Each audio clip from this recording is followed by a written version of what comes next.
Well, thank you very much, everybody. It's an honor to have Bibi and Sarah with us, friends of mine for a long time, and we had a tremendous success together.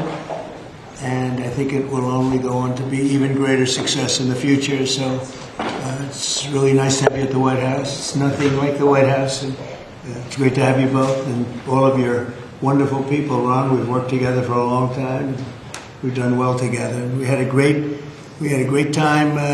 We changed a lot of work, but we had a great result recently. And we're going to have a lot of great results. So it's great to have you. Thank you very much. Thank you. I want to express the appreciation and admiration, not only of all Israelis, but of the Jewish people, and many, many admirers around the world for your leadership of the free world, your leadership of a just cause, and the pursuit of peace and security which you are leading in many lands, but now especially in the Middle East. We have great opportunities. The President has an extraordinary team, and I think our teams together make an extraordinary combination to meet challenges and seize opportunities. But the President has already realized great opportunities. He forged the Abraham Accords. He's forging peace as we speak in one country, in one region after the other. So I want to present to you, Mr. President, the letter I sent to the Nobel Prize Committee. It's nominating you for the Peace Prize, which is well deserved, and you should get it. Thank you very much. This I didn't know. Well, thank you very much. Thank you. Coming from you in particular, this is very meaningful. Thank you very much, Bibi. Thank you. Thank you for everything you're doing. Thank you. It's a great honor. Thank you. Thank you very much, everybody. Appreciate it. Have you spoken with any of the families of the victims of Texas flood? And can you talk about what you would like to do when you travel there on Friday? Well, we're going to just make it as comfortable as possible for the state of Texas. They have a great governor. They have wonderful senators. They have wonderful representatives, and we're going to work together with them. And we have been working really very hard. This whole table has been working. That was a terrible event. Terrible event. You saw that maybe where Texas was just absolutely so badly hurt by something that was a big surprise late in the evening. So we'll be working with the governor and all of the people of Texas. We'll be going on Friday. Mr. President, there was a security incident in northern Gaza today, right around the time that the Prime Minister was meeting with the Secretary of State, Mr. Steve Witkoff. Does that, a number of IDF soldiers reportedly have been injured, possibly killed, does that in any way wrinkle in ceasefire negotiations with Hamas? I don't think so. They want it. They want to meet and they want to have that ceasefire. So I don't think so. Steve, could you respond to this? You know about it? Well, I think it's terribly unfortunate. Terribly unfortunate. We were just talking about it, how tragic it is, but we have an opportunity to finally get a peace deal, Mr. Prime Minister, as we discussed, and I'm hopeful for it very quickly. Mr. President, the terror players that you sent today final offers, or are they More or less final offer. So South Korea, Japan, Look, we're always subject to negotiate something that's fair, but we've talked to most of the countries, and pretty much they've had their way for many, many decades, as you know. And it was time that we just wanted fairness. This is not really equitable from our standpoint because it's just a small token by comparison to the damage that's been done over the years. But we had no other president that was willing to do this. I did it in my first term with China and others. We took in hundreds of billions of dollars of tariffs. No inflation, the most successful period of time that we've ever had financially in the country. The first term. I think this term is going to be much better, even much better than that. That was the best ever, and this is going to be, I think, substantially better. And we're on the way to doing that. We've already taken in over $100 billion worth of tariffs, and we haven't even started. And all I say to the other countries is, some of them wanted to make a deal and wanted to be fair. Others perhaps got a little bit spoiled. They were a little bit spoiled because for 30, 40 years, 50 years, they were taking advantage of the country. So we're going to, I would say final, but if they call with a different offer, and if I like it, we'll do it. And the August one deadline, is the August one like firm now? Is that it? I would say firm, No, I would say firm, but not 100% firm. If they call up and they say, would like to do something a different way, we're going to be open to that. But essentially, that's the way it is right now, yeah. Mr. President, is your Palestinian relocation plan still on the table? Is there a plan? Has there been any progress in finding countries to accept? Maybe why don't I let you answer that question? Mr. President, regarding... Wait, he's got to answer that. Oh, I'm sorry. I think President Trump had a brilliant vision. It's called free choice. You know, if people want to stay, they can stay. But if they want to leave, they should be able to leave. It shouldn't be a prison. It should be an open place and give people a free choice. We're working with the United States very closely about finding countries that will seek to realize what they always say, that they want to give the Palestinians a better future. And those who, and I think we're getting close to finding several countries, and I think this will give, again, the freedom to choose. Palestinians should have it, and I hope that we can secure it close by. And we've had great cooperation from surrounding Israel, surrounding countries, great cooperation from every single one of them. So something good will happen. Brian, did you have Yes, something? Mr. President, you've mentioned before you want to go down with your legacy as a peacemaker. Are we in the last chapter of closing out peace amongst this conflict now and all the other ones that we're working on? Well, I hope so. Look, we did a job with India and Pakistan and Serbia, Kosovo, Rwanda, and the Congo, and this was all over the last 3 weeks or so, Marco, right? We did, and others that were ready to fight, and we stopped a lot of fights. I think a very big one, frankly, a very, very big one was India and Pakistan, and we stopped that over trade. We're dealing with India and we're dealing with Pakistan, and we said we're not going to be dealing with you at all if you're going to fight. And they were maybe at a nuclear stage, at both, nuclear powers. And I think stopping that was very important. We're trying to help out with a Biden-created monster, this whole thing that's happening with Russia and Ukraine. It's a horrible thing, and I'm not happy with President Putin at all. But this is something that would have never happened if I were president. This is a war that was never going to happen. Go ahead, Brian. I was going to say, how would you address your critics that in the election they said that you would cause the next World War III, when in fact you're solving all the problems? I'm stopping wars. Yeah. I'm stopping wars. And I hate to see people killed. Like, as an example, Ukraine and Russia. They're not Americans there being killed. They're not Israeli that are being killed. These are all Russians and all Ukrainians. But it's 5,000, maybe 7,000 last week, 7,500 last week, mostly soldiers. But people in towns and cities that are getting hit. But mostly death is mostly soldiers. Now, so they don't come from here, but it's 7,000 last week souls. And if I can stop that, they have parents and they have sisters and brothers and getting married, and who knows, they're just people, but they're souls. And if I can stop a war, because I have an ability to do so, I'm disappointed, frankly, that President Putin hasn't stopped. I'm not happy about it either. Mr. President, on the Iran talks, can you say if you scheduled the next round of Iran talks, and then also on strike? We have scheduled Iran talks, and they want to talk. They took a big drubbing. I think when we hit the 3 sites, really, I would say the 3 sites, not just the one. The one was a big one, and it was deep in granite, and it was obliterated. It turned out the Atomic Energy Commission said it is obliterated. I would just want to take our hats off to those incredible flyers, the people that flew that big machine, and frankly, the mechanics and everybody else. They had zero. They flew for 37 hours with zero problem mechanically. I mean, when you think in carrying the biggest bombs ever, the biggest bombs that we've ever dropped on anybody, when you think, non-nuclear, and we want to keep it non-nuclear, by the way. But they did a phenomenal job. It was an amazing job, and I think that was, I was talking to Bibi about it before, that was the very beginning of the end, and ended very quickly after that. I don't want to say what it reminded me of, but if you go back a long time ago, it reminded people of a certain other event, and Harry Truman's picture is now in the lobby, in a nice location in the lobby where it should have been, but that stopped a lot of fighting. And this stopped a lot of fighting. When that happened, it was a whole different ballgame.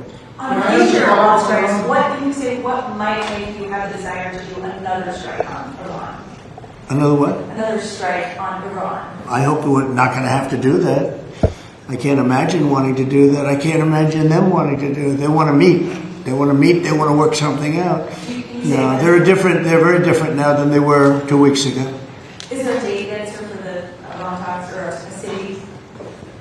Do you know when and where the next round of Iran talks will be? Well, I can tell you. I'd rather not say, but you'll be reading about it tomorrow or seeing it tomorrow.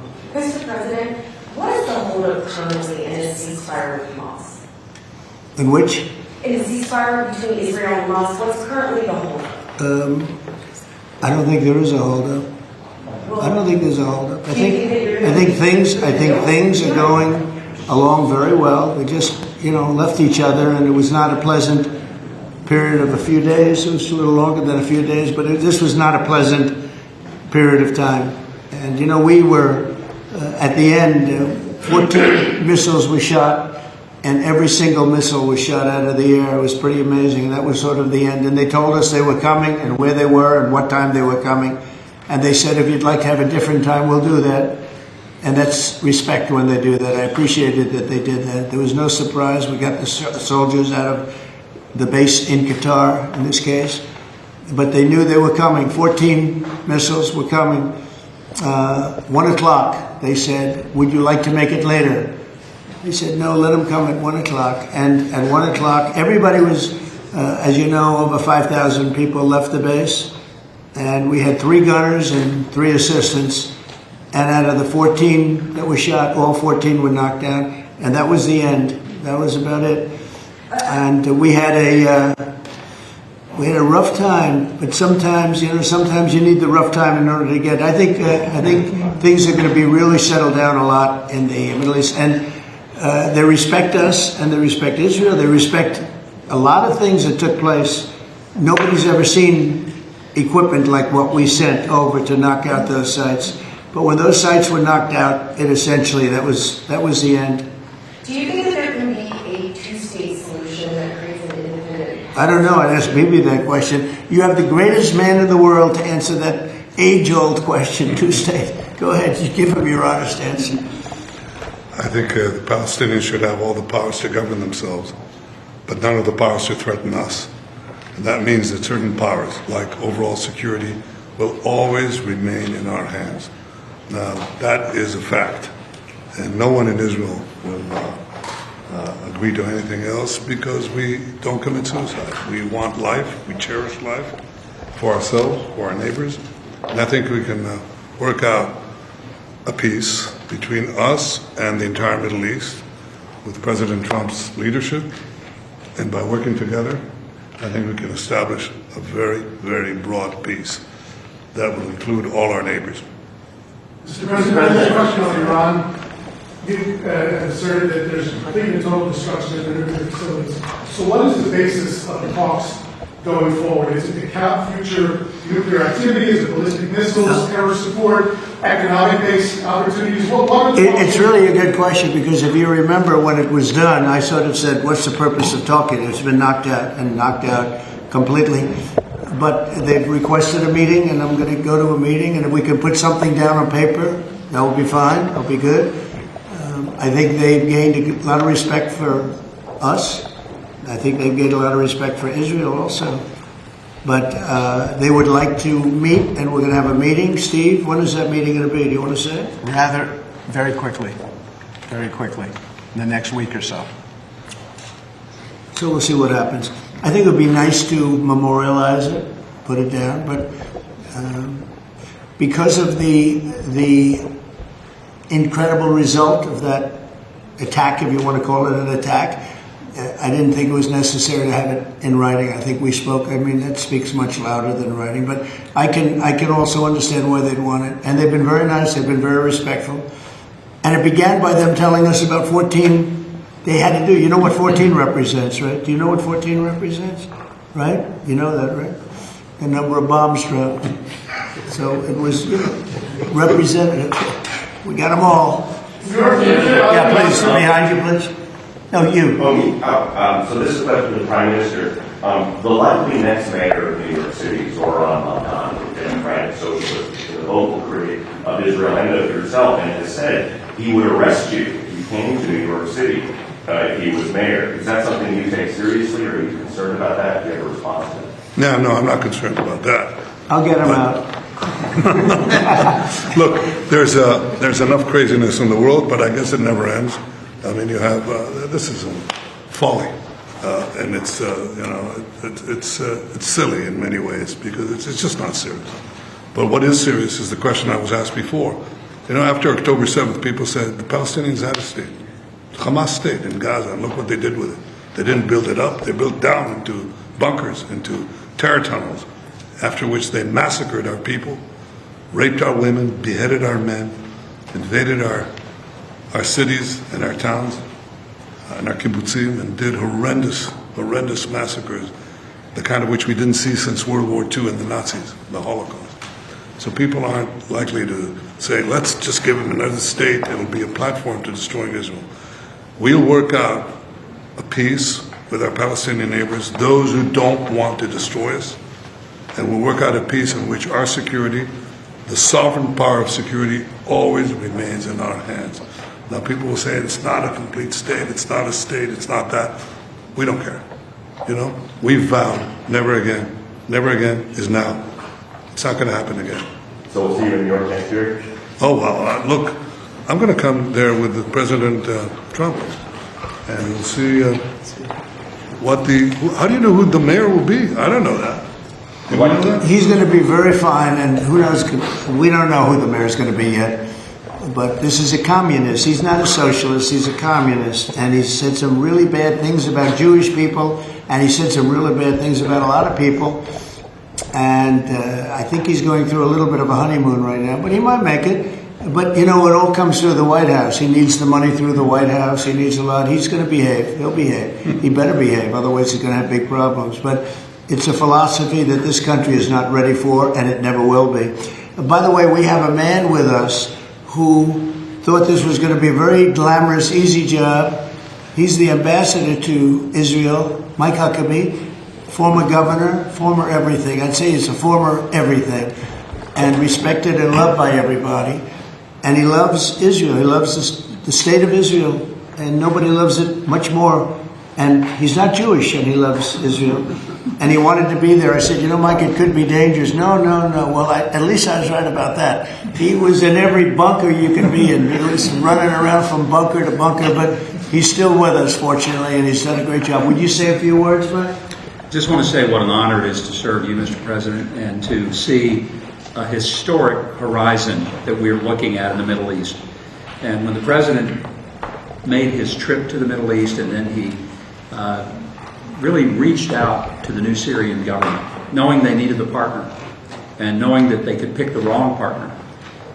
And what the President did, which took us all off guard, but the strategic move in that has set up something that is absolutely historic. And Mr. President, I don't even think you fully comprehend the impact that you're having on the region in a way that is so remarkable. And it was your leadership, your foresight, you did that. When the B-2s went in, the celebration, the sense of partnership that you gave with the Israeli people was so dramatic. But the message was bigger than to Israel. It was a message to the world. America's friends can trust us, but America's foes had better fear us. And that is a message that the President sent to everyone on the planet. And it is a message that will resonate toward a matter of peace, the likes of which I don't think we've ever seen. So, thank you. Great job you're doing. Thank you. They love you all. They respect him and they love him. It's very, very interesting. We had the pilots here yesterday, as you know, and they were incredible. And we also had the mechanics. We had a lot of people here that had to do, I think about 170 people that had to do with that incredible journey. a journey that could have been horrible. You remember what happened with Jimmy Carter with the helicopters and all of the problems, and ultimately hostages. We had the exact opposite. Everything was perfect. It worked perfectly. But I didn't realize, I was saying to one, is this something that you felt strongly about? Absolutely, sir. I couldn't wait. I said, better than you, really better you than me. But they couldn't wait. He said, sir, we've been practicing for this mission for more than 20 years. From just after 2000, they've been thinking and practicing to go into that area. I guess you probably know that better than anybody, Pete. They've been looking at going in, but they never had a president that would allow them to do it. And perhaps right, perhaps wrong. I don't know if that's true or not, but I didn't realize they were preparing for that journey from just a little bit after 2000, the year 2000. And I was pretty amazed by that. They knew it. They knew every inch of it. And they came back and they said, we got it better than we ever did in practice. But they've been practicing for more than 20 years. Can you imagine? Yeah. On Ukraine, Mr. President, are you planning to send more weapons to Ukraine? We're going to send some more weapons. We have to. They have to be able to defend themselves. They're getting hit very hard now. They're getting hit very hard. We're going to have to send more weapons. Yeah, defensive weapons primarily, but they're getting hit very, very hard. So many people are dying in that mess. Mr. President, the one big beautiful bill now signed into law by you. What would you like congressional Republicans to turn it? All they have to do now is talk about how good it is. The biggest tax cuts ever. No tax on tips. No tax on Social Security. Think of it. No tax on overtime. From a business standpoint, the jobs are coming in like we've never seen them before. As soon as that was signed, there were 9 factories that announced that they were building the 1-year deductibility, things that from a business standpoint you'd understand. The jobs that are being created. And one of the things that is, and this is also that, but it's also because of the tariffs, a tremendous success. We're taking in hundreds of billions of dollars in tariffs. One of the things that is so exciting is the number of companies and car companies where they're building plants. AI is the big thing. We have over $15 trillion announced already, and it's been, really, I would say it's been during the last 3 months, but we're here for a short period of time, and some administrations never had anywhere near that number for a whole term, probably for a whole 2 terms. But we're up to over $15 trillion coming into our country. There's never been anything like it anywhere in the world. There's never been an investment like that anywhere in the world. Look, I told this story, and I just told it to Bibi backstage. I was talking to him, and I said, the King of Saudi Arabia, smart guy. And also we went to Qatar, and we went to UAE. Really 3 strong leaders, smart guys. They all told me the same thing. And then that was reiterated at NATO just recently when we got back, where they agreed to spend $1 trillion a year, by the way, which is about 3 times what they were spending. But they all said the same thing. We thought your country was dead. Horrible term, right? We thought the United States of America was dead.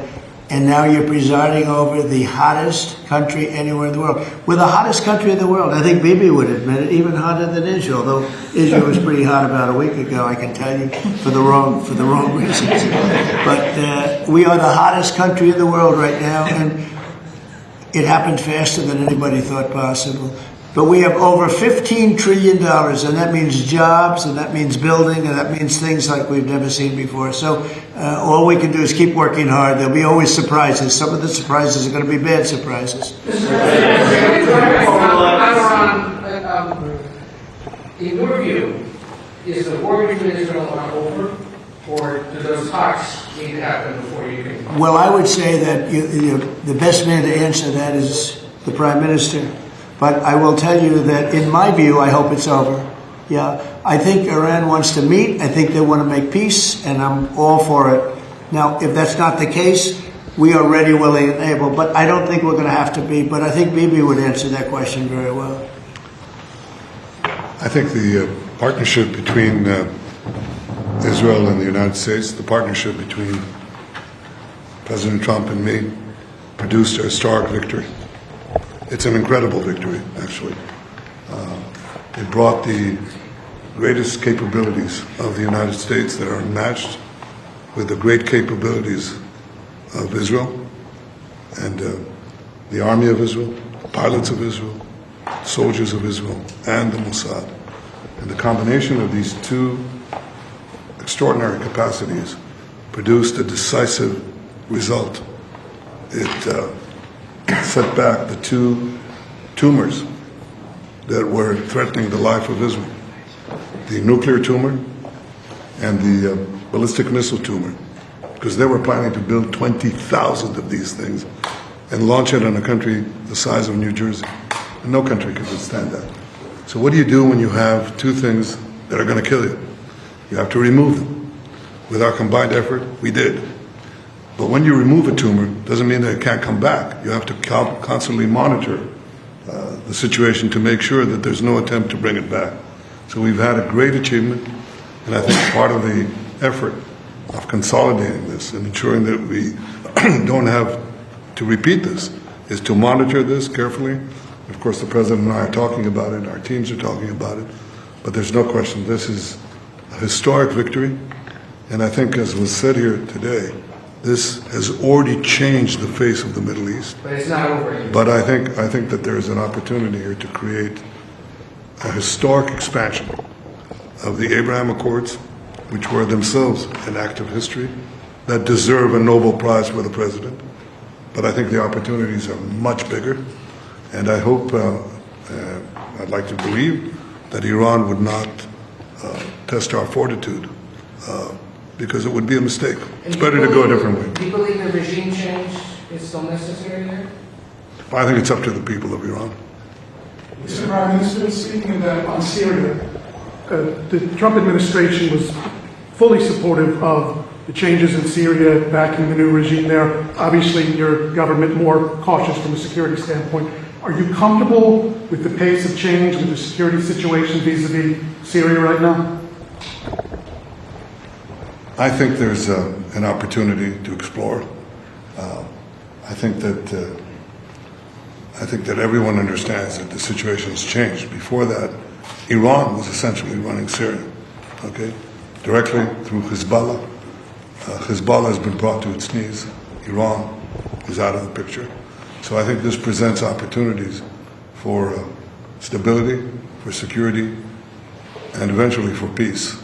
And I think that's been opened up also by the fact that the president has opened up a channel. So they have something. There's a lot to lose by going back to conflict. And there's a lot to gain by moving towards peace. And I think that opportunity has been opened by the president and by the changed security situation which we brought about with the collapse of the Assad regime. Are there direct talks with the Al-Shabaab government? Now, let's suppose there were. Would I answer yes? No, right? That's my duty to ask. Well, it's your duty to ask, and my duty to ask you back. So.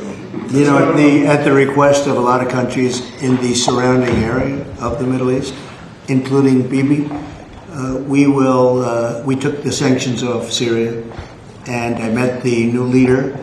I was very impressed by him. Somebody said, well, he comes from a very tough background. I said, well, you know, I'm not that surprised. It's a tough part of the world.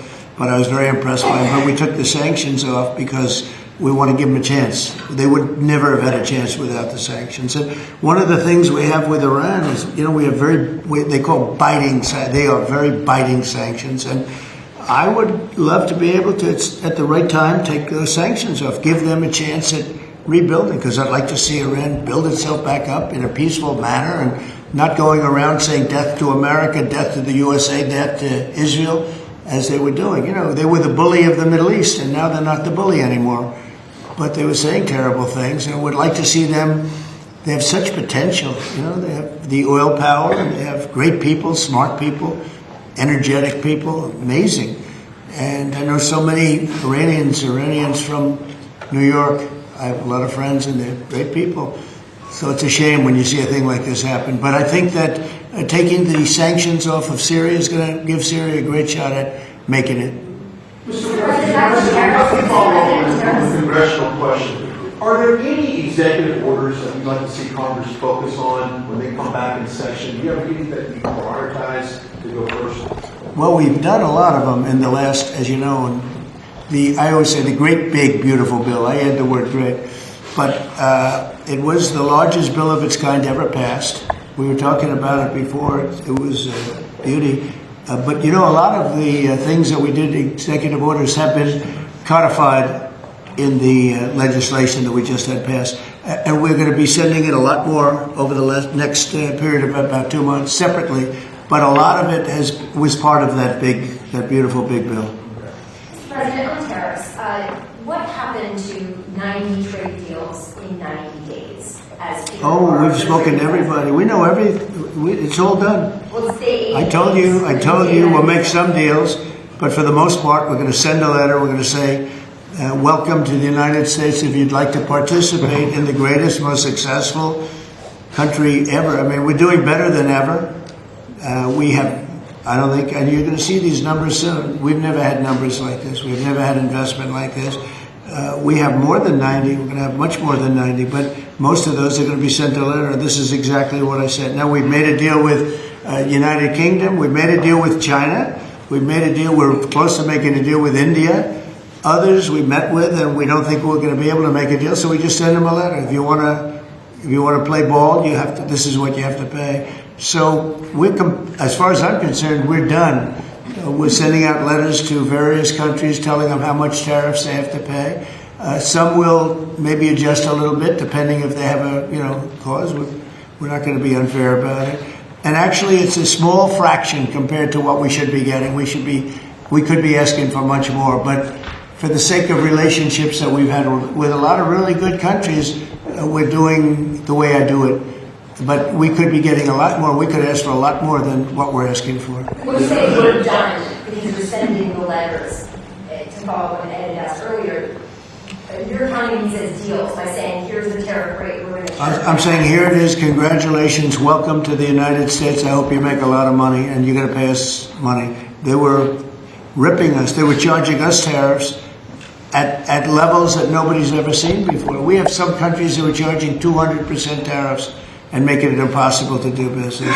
And what the tariffs are doing is they're driving people in and companies into the United States. That's why we're building all of the work that you see happening in this country right now, and it's at a record level. All the factories, all of the AI institutions that are being built, it's largely because, I think it's because of November 5th, a good election, and I think it's because of the tariffs. Thank you all very much. Thank you. Thank you. I don't know, but it looks good to me.